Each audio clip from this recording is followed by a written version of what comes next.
Does anyone else find that animes just always seem better and more impactful in their original form?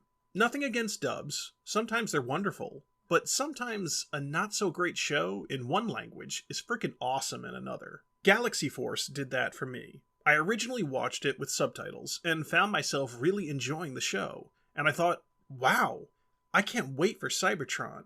It will finally make the Unicron trilogy not suck. Well, it wasn't as bad as Energon, anyway. And it also gave us one of my absolute favorite Optimus Prime designs of all time, in the form of Galaxy Convoy. And yes, this is Galaxy Convoy, and not Cybertron Optimus Prime. Back in the day, I was so excited for this figure that I couldn't wait for a Hasbro release, and I bought the Takara version from a local hobby shop, and it did not disappoint. Galaxy Convoy takes influence from some of my all-time favorite Optimus designs. He's a fire truck in vehicle mode, like RID Optimus. His combined mode sports elements of Super God Jinrai, like the huge swept-up wings. And it takes those cues and makes it all its own in this wonderfully designed and really fun to play with figure. The vehicle mode is a cool space-age fire truck. It's not realistic in any way, but with a name like Galaxy Convoy, who cares? Where you'd expect a ladder, he actually sports two gigantic cannons. Whether they spray water or not, I honestly don't know, but they certainly look imposing. And when you're ready to get real crazy, Galaxy Convoy can pull a chitty chitty bang bang, spreading his wings in the most non-aerodynamic flight mode since Victory Leo. Transformation to the base robot mode is nothing crazy, but that's part of the toy's charm. It's simple, but fun, and the result is a fantastically fresh, but still familiar take on the Autobot Commander.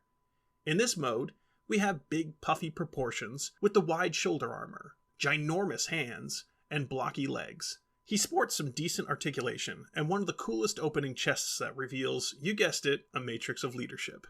But Zach, you say, that's no Prime, it's got a mouth! Or you would say that if this was still 2004 when people actually gave a crap about it. The head sculpt in this mode is a little strange, but there is a reason for it. The trailer portion does what all trailers do, sit off to the side and pretend it's more than meets the eye. It's not. But when it's called upon, that's when the fun really begins. I love this combination sequence. Everything from the way the legs flip around and extend, to the incredibly cool method of attaching the backpack, complete with shoulder straps, and an insanely cool reveal of the classic mouthplate. It all comes together to form one of the most badass super modes of any convoy or prime. Everything from the impressive wingspan to the heightened stature, it just works really well.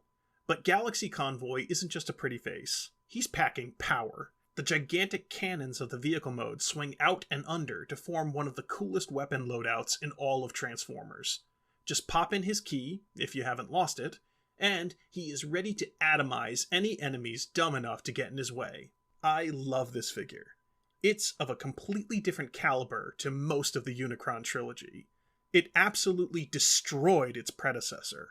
Well, actually, I did that, but you know what I mean. Galaxy Convoy, Cybertron Optimus Prime, call it whatever you want. It's an amazing toy. It strikes the perfect balance of kind of simple transformation and epically cool results. He's fun to play with. He's sturdy as hell, withstanding multiple generations of kids playing with him. It's just a fantastic toy all around, and I'm glad I hung on to it to share with you all today.